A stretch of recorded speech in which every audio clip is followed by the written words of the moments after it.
kwanza na mengine baadaye.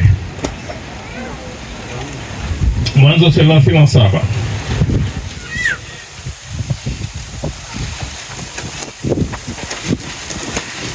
Kisa cha Mwanzo 37 na kuendelea huko mbele mpaka 45 huko utakuta kisa cha Yakobo, Yusufu na nduguze.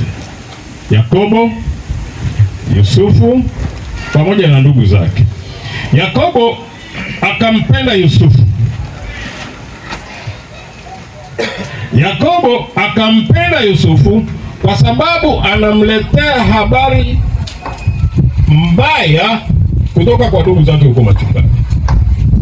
Kwa hiyo wakiwa huko machungani, kuna mambo ambayo yalikuwa yanafanyika, na yanapofanyika huko, yeye Yusufu anakuja anamwambia baba, anaambia bwana, wakina kaka huko machungani walipo wanawake, wakina kaka huko machungani walipo wanauza kondoo, wakina kaka huko walipo wanafanya hiki na hiki, huenda wanakunywa pombe. Habari ni mbaya, huenda ni hizo. Kwa hiyo Yakobo akawa analeta hizo, analetewa hizo habari. Biblia inasema Yakobo akampenda Yusufu kuliko watoto wake wote, akamtengenezea kanzu nyeupe ndefu kama sehemu ya zawadi, kama sehemu ya kuonyesha upendo. Biblia inasema, utaendelea kusoma na huenda unaelewa kisa hiki. Inasema wale ndugu zake wakamhusudu, wakamchukia. Lakini hiyo isitoshe, Yusufu akaota ndoto. Alipoota ile ndoto,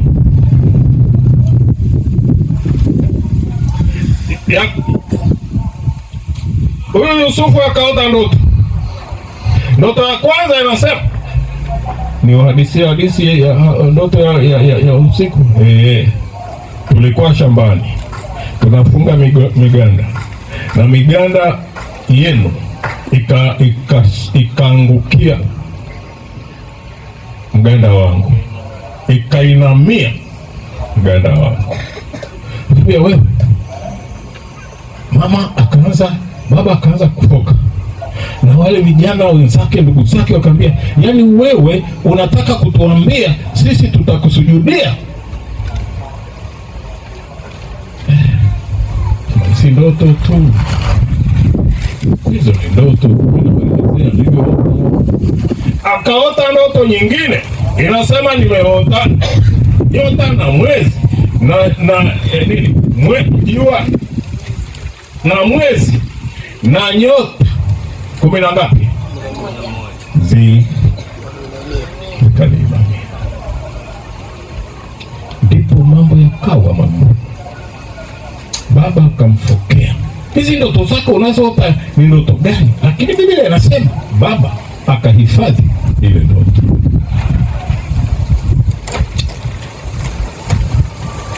Jambo la kwanza, ukiwa na njozi zako, ndoto zako na maono yako, acha kumwambia hata ndugu yako. Acha. Yeye Yusufu anaota ndoto zake, ambaye hajui kwamba hatima yake ni nini, lakini ndugu zake tayari wanaanza kuchukia. Unapokuwa na njozi zako za kununua noa au fuso au chochote, na iwe ndani ya akili yako mwenyewe mpaka waone ikitokea barabarani. Usiamini ndugu zako ulio nao, usiamini hata washiriki wenzako ndani ya kanisa, usiwaamini hata wanakwaya wenzako wako, ambao daima katika maisha yao ni kuona wivu wanapoona ya kwamba njozi zako zinaweza zikakuletea mafanikio.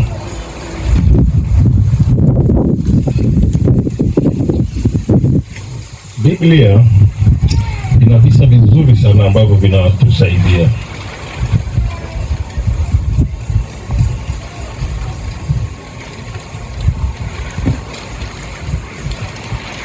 utaenda nami kwenye mstari wa 15 wa hiyo Mwanzo.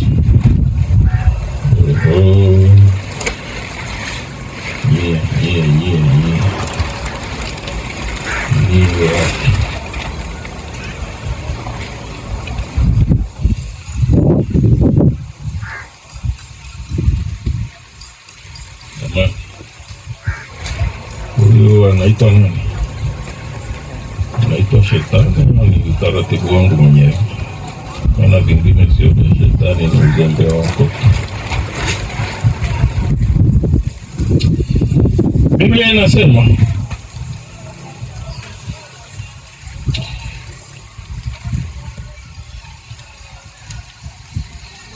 mstari wa 9, 37:9,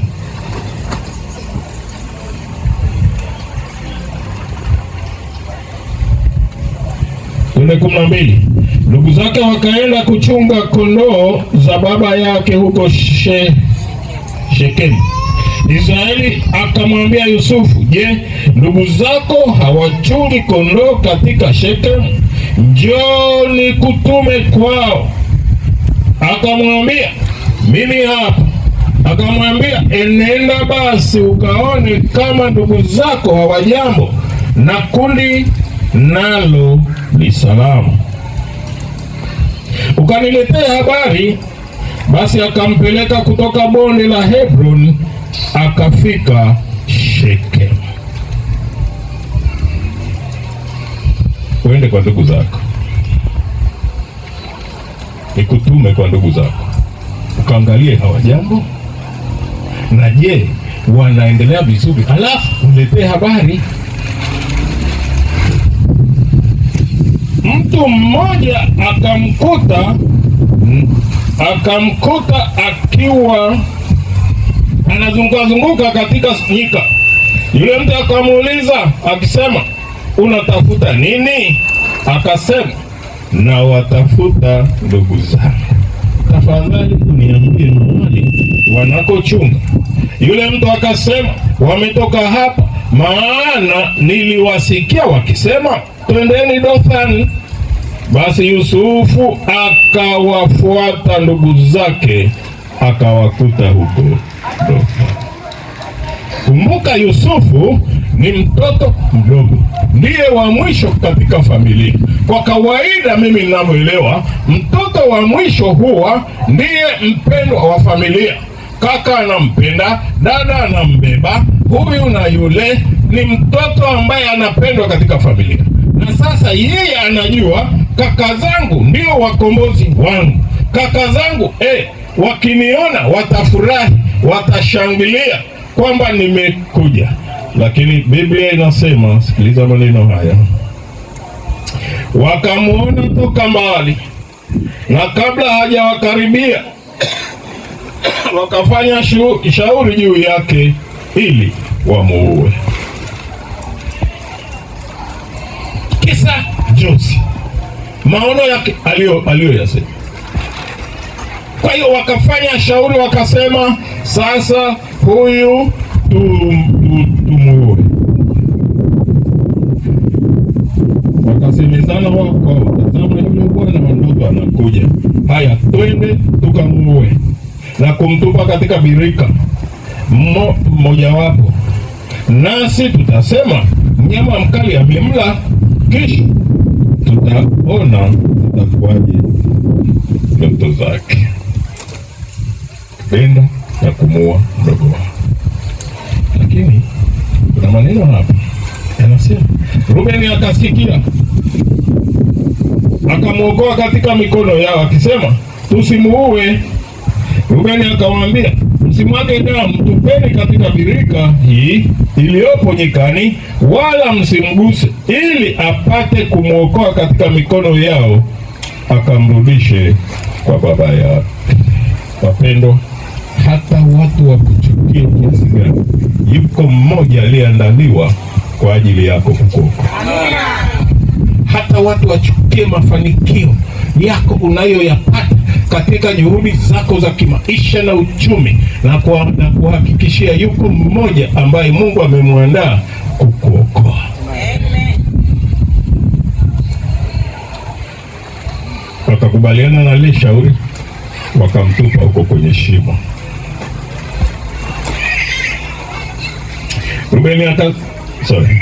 Ikawa Yusufu alipofika kwa ndugu zake, wakamvua Yusufu kanzu yake, kanzu ile ndefu aliyoivaa, wakamtupa katika birika, na hiyo birika ilikuwa tupu, hamna maji, na wakakaa kitako kula chakula. Unajua, kuna watu ambao wanafurahia ufe. Kuna watu ambao wanafurahi ukifilisika. Kuna watu ambao daima wao wanatamani ukwame katika maisha. Kuna watu ambao daima wao wanataka usifanikiwe, watoto wako wasifanikiwe. Nataka nikutangazie mchana wale, kwa jina la Yesu utafanikiwa. Na mtu yoyote ambaye anafanya hayo, awe ni mshiriki, awe ni wa nje, awe ni wa wapi, nataka niwaambie, yuko Mungu ambaye daima jicho lake liko kwako. Wakamtupa kwenye hilo shimo, wakala sherehe. Siku moja bwana alipokufa Magufuli, mtu mmoja akafanya sherehe. Aliposikia tu akatoka kwenye kanisani hivi, kutoka kwenye hilo kanisa unavuka unaenda ng'ambo ya pili, ili akale sherehe. Ili ameshuka tu hapo kwenye barabara, kwenye lami hapo, gari likaja piu, akatapika wali.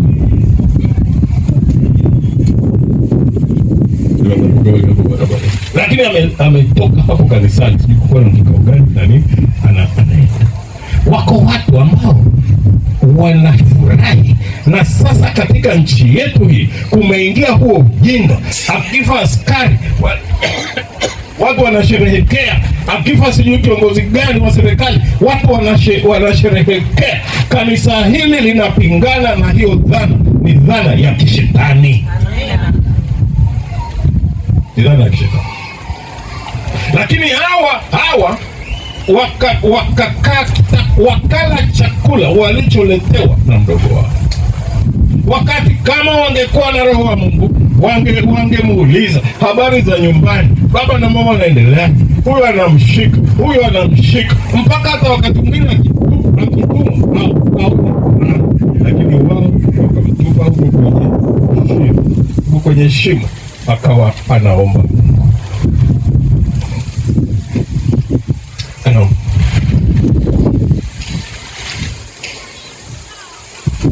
Wenda naimba, maana hakuna nchi. Kaka ambao ndio wangekuwa msaada wao ndio wanaopenda kumuuza, kumuua huko. Biblia inasema wakainua macho yao wakaona msafara wa Waishmaeli unakuja kutokea Gileadi na ngamia zao, wakichukua ubani na zeri na manemane, wakasafiri kuvichukua mpaka Misri. Yuda akawaambia ndugu zake, kwa nini kumua ndugu yetu na kuficha damu yake?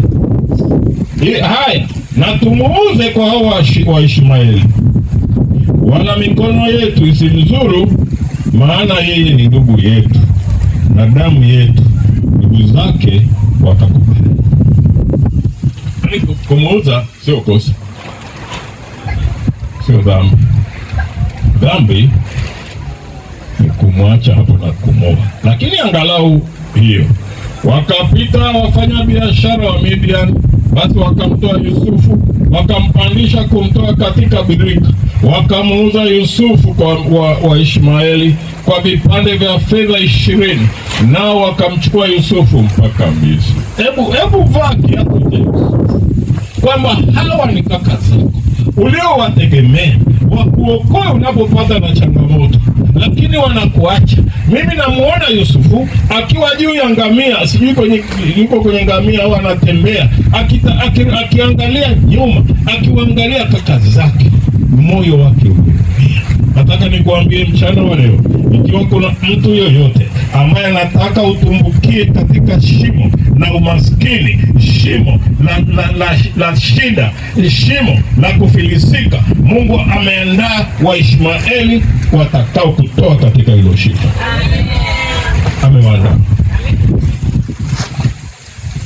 Unajua, nilisoma mahali fulani ya kwamba lile tundu walilotupwa wakina Danieli, lile la moto, lile la simba, wale malaika waliowafunga makanwa ya simba, wale ambao walikuja wakatembea kwenye moto pale, si tulitupa watu watatu, mbona yuko na mwingine? Wale malaika wamebaki pale mpaka leo wakisubiri na wewe utupwe pale wako.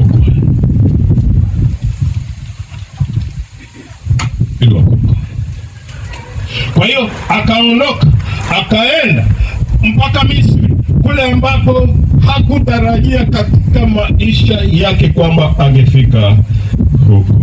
Biblia inatuambia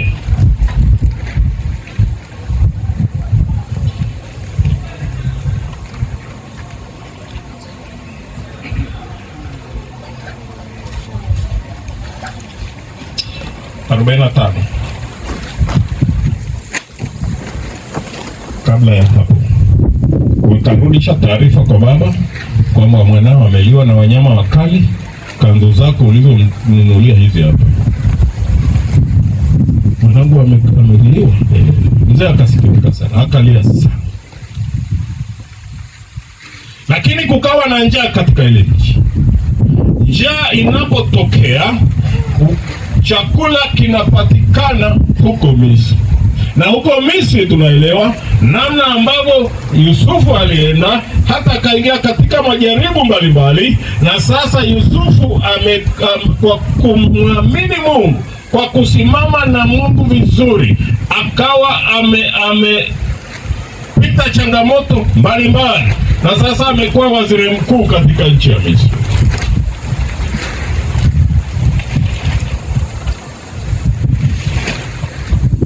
Njaa ikatokea Israeli, ikabidi watu waende kuhemea kama tunavyosema Kiswahili cha huku, waende kwa ajili ya kutafuta chakula. Lakini wanapokwenda, Mungu anatengeneza kamuujiza fulani mpaka wanakutana na Yusufu, maana ni waziri mkuu, ndiye anayepangilia namna chakula kitakavyogawanywa kwa hii miaka 7 ya njaa. Maana alishafunua hiyo ndoto kwa mfano namna ya kwamba kulikuwa na miaka 7 ya njaa na miaka njaa ya neema. Kwa hiyo miaka njaa ya neema, tukusanye chakula cha kuwasaidia watu. Kwa hiyo wao wakaondoka, baba yao akawatuma kwamba hakuna njia, ni kwenda Misri kutafuta chakula. 45 sura ya kwanza. Hapo Yusufu hapo washakutana. Hapo Yusufu hakuweza kujizuia mbele yao wote waliosimama karibu naye, akapiga kelele na kusema, muondoeni kila mtu mbele yangu. Wala hakusimama mtu mmoja naye. Yusufu alipojitambulisha kwa nduguze, akapaza sauti yake akalia, nao Wamisri wakasikia, watu wa nyumba ya Farao nao wakasikia. Yusufu akawaambia ndugu zake, mimi ndimi Yusufu, baba yangu angali hai bado. Hata kama watu watakupinga kwa namna gani, hata kama watahafifisha maono na ndoto zako, nataka nikuambie mchana wa leo, zitatimia ikiwa Mungu amesema ziwepo. Zitatimia. usikate tamaa kwa sababu ya vikwazo mbalimbali ambavyo vipo. Cha msingi ni kuzingatia yale ambayo tumeyasema juma hili na yale uliyoyasikia juu ya kushikamana na Mungu. Shikamana. Kutoa zaka na sadaka kulingana na mapato yako. Kushiriki ibada za Jumatano, za Ijumaa kwa kadri inavyowezekana. Wengine wanakaa mbali na kanisa, lakini kule nyumbani bado unaweza ukafanya hizo ibada wewe mwenyewe. Sasa kama Mungu ametuambia wakati mke wake alikuwa huko hospitalini, anasema ninaenda napiga magoti hapo sebuleni, naenda kwenye kochi, ninaomba, ninaenda huku na kule, ninaomba. Mungu yuko pale ambapo wewe upo ikiwa umemhitaji.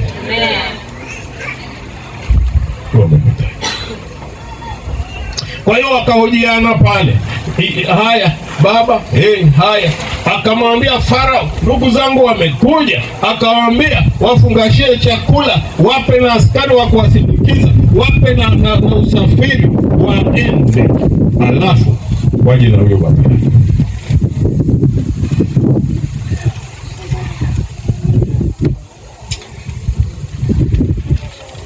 Jozi zako za kwenda mbinguni zitimie.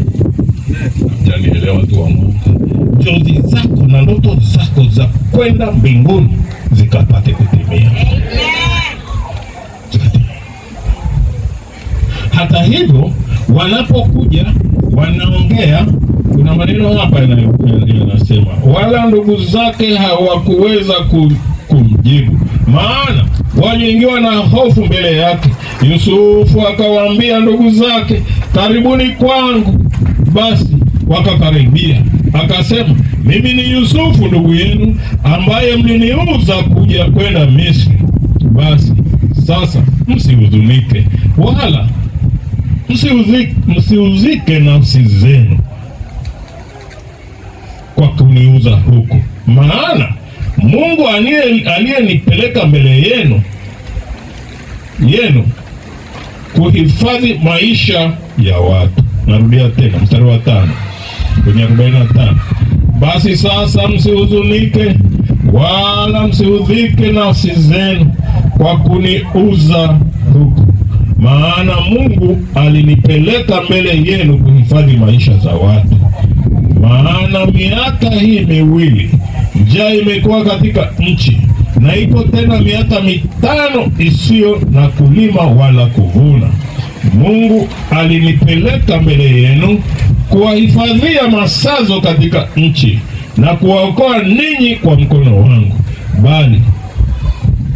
Basi mstari wa 8, basi si ninyi mlionipeleka huku, ila Mungu naye ameniweka kama baba kwa Farao na bwana katika nyumba yake yote na mtawala katika nchi yote ya Misri. Fanyieni haraka mumuenee baba yangu, mkamwambie hivi, ndivyo alivyosema mwanawe Yusufu, Mungu ameniweka kuwa bwana katika Misri yote. Basi unishukie, usikawie. Haleluya. Kuna visa ukisoma unaona hakika hapa. Na kuna wimbo tunaimba kwenye vitabu unasema, matata Mungu anageuza kuwa baraka. Wakati unakutana na changamoto mbalimbali, usilalamike, usikasirike, muulize Mungu, hiki ni kitu gani? Na mwisho wako ni akikujibu sawa, hajakujibu wewe endelea kupambana. Huko mbele kuna jambo hapo. Nawe 10,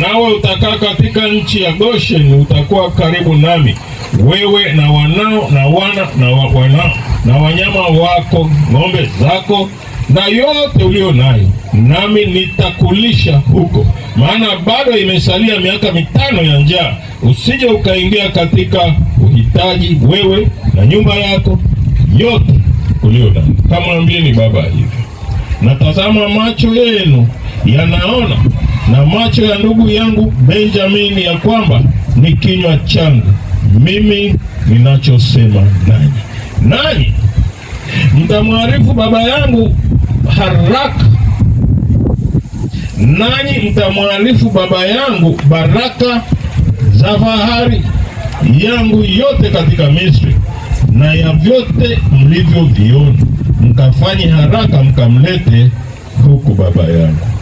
Akaanguka shingoni mwa ndugu yake Benjamini akalia. Benjamini naye akalia shingoni mwake, akambusu ndugu zake wote akalia nao.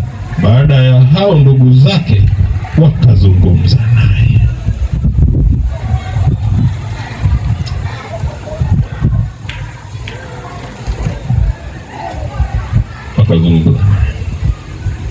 Wakaondoa tofauti walizonazo, wakasemezana. Habari ikasikika nyumbani mwa Farao kusema ndugu yake Yusufu wamekuja. Ikawa vyema machoni pa Farao, machoni pa watumwa wake. Farao akamwambia Yusufu, waambie ndugu zako, fanyeni hivi,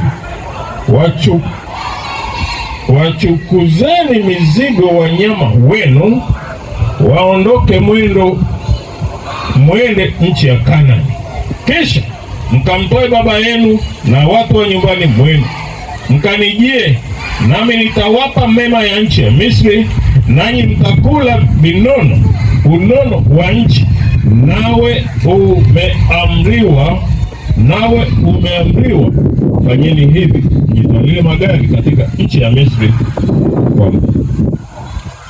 kwa watoto wenu wadogo na wake zenu, mkamchukue baba yenu mje, wala msivisumbukie vyombo vyenu, maana mema ya nchi yote ya Misri ni yenu.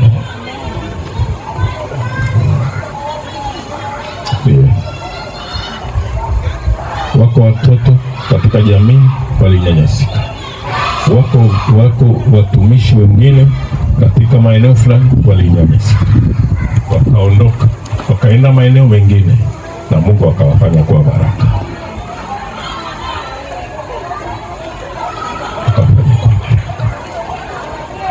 Lakini tunamalizia hapa hivi, anasema ndivyo walivyofanya wana wa Israeli. Yusufu akawapa magari kama Farao alivyoamuru, akawapa na chakula cha jiani, akawapa kila mtu nguo za kubadili. Lakini Benjamini alimpa fedha 300 za mavazi na mavazi 5 ya kubadili, na babaye akampelekea kama hivi: punda 10 waliochukua mema ya Misri, na punda wake 10 waliochukua nafaka na mikate na chakula kwa babaye njiani. Akaagana na ndugu zake, wakaenda zao, naye akawaambia, msigombane njiani. Haleluya. Tunafikia mwisho wa kambi leo.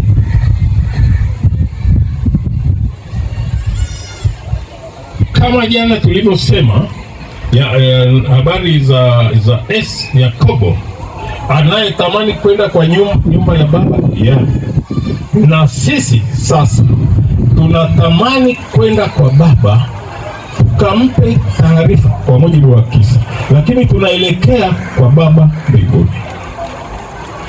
Safari ni ngumu, safari ina changamoto. Neno la mchana ni hili: tunapoelekea sasa kwenda mbinguni, tusigombane. Kwaya ya Mwanga nimewaombea na ninawaombea, msigombane njiani. Katika safari hiyo kuna changamoto, na niliwaambia wiki hii vita vikubwa viko kwa kwaya sana sana sana. Mungu awaepushe na haya. Msigombane. Nilikuja nanyi juzi kwenye basi, nilifurahi, mnapendana, mnaongea. Hili nitalisema popote, maana mmekuwa mfano. Msigombane katika safari ya washiriki wa hapa wenye kambi hili, wenyeji wetu, shirikianeni na mchungaji wenu. Acheni majungu, acheni vikao vya kuharibu kazi, acheni chokochoko, msigombane njiani. Tunaelekea kwa Baba, tunaelekea mbinguni. Swala la zaka, maswali ya jana, achaneni nayo. Biblia imesema zaka ni ya kutoa. Tumesema kile ambacho tumeweza kwa juma hili, na Mungu ni shahidi. Msigombane kwa ajili ya jambo hilo, maana tunakaribia kwenda. Haleluya! Msigombane, tunaelekea Kanaani ya mbinguni. Wazee wa kanisa, wazee wa kanisa, mnisamehe, jioni mbele tafanya ombi maalum kwa ajili ili muwe na umoja, ili ukisema na washiriki waseme hii ni sauti ya Mungu, ili ukiongea na mchungaji aseme huyu kweli ni msaidizi wangu, ili mnapolisimamia kanisa, mchungaji, mnaweza mkapoteana hata miezi 4 5. Ninyi ndio mnaolichunga kanisa. Mungu awapatie nguvu ili mlifikishe hilo kundi Mungu anakotaka. Sasa kanisa, tunapofikia mwisho wa kambi leo, tunaomba Mungu atende mambo ya ajabu hapa. Atende mambo ya ajabu. Najua mliwekewa mikono, lakini Mungu anasema ombeni bila kukoma. Katika safari hii, wazee wa kanisa walio wasaidizi wa wachungaji wana shida kubwa katika maisha, katika uongozi. Na mara nyingi mchungaji anapoona kuna changamoto anamtupia mzee wa kanisa, maana huko kuna changamoto huko zini. Hapa kuna makanisa mangapi yanayotengeneza kambi pastor? 3, 5. Wengine hawapo Wewe ni kanisa gani ni rafiki? Mabura. Mzee Kasera. Mzee bana. Wa hapa. Wazee wa hapa. Mkigombana hamtafika. Na huo ndio ukweli. Kama tutaendelea kugombana, kama tutaendelea kusumbua au kusumbuana, hapa tunachofanya ni bure. Mzee wa kanisa ambaye ni mwenyeji wetu wa hapa naona hayupo. Basi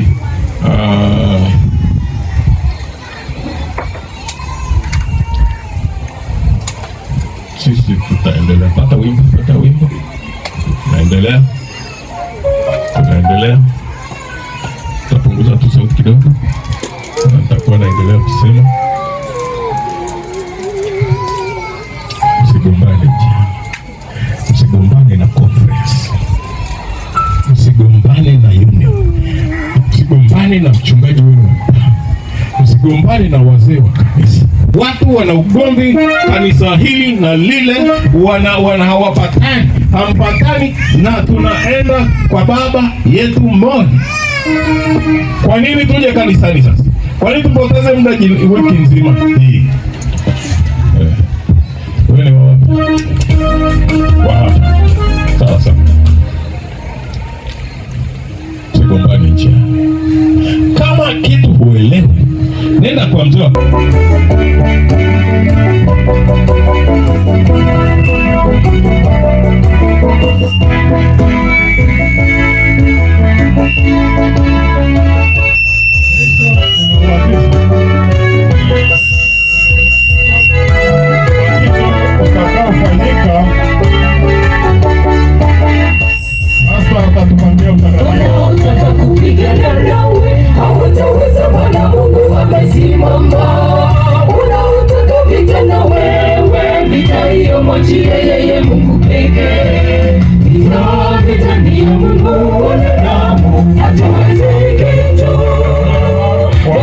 Mungu akushindie, vita ni yake. Wanaotaka kupigana nawe hawataweza, maana Mungu amesimama. Wanaotaka vita na wewe, vita hiyo mwachie yeye pekee. Hatuwezi mwachie Mungu akushindie, maana vita ni yake. Kama alivyowashindia Israeli, ndivyo atakushindia na wewe. Kama alivyomshindia Eliya katikati ya miungu ya bahari. Usiogope, usiogope Yesu. Yesu yuko nawe, atakushindia. Amini tu. Kama alivyowashindia Israeli, ndivyo atakushindia na wewe. Kama alivyomshindia Eliya katikati ya miungu ya bahari. Usiogope, usiogope Yesu. Yesu yuko nawe, atakushindia.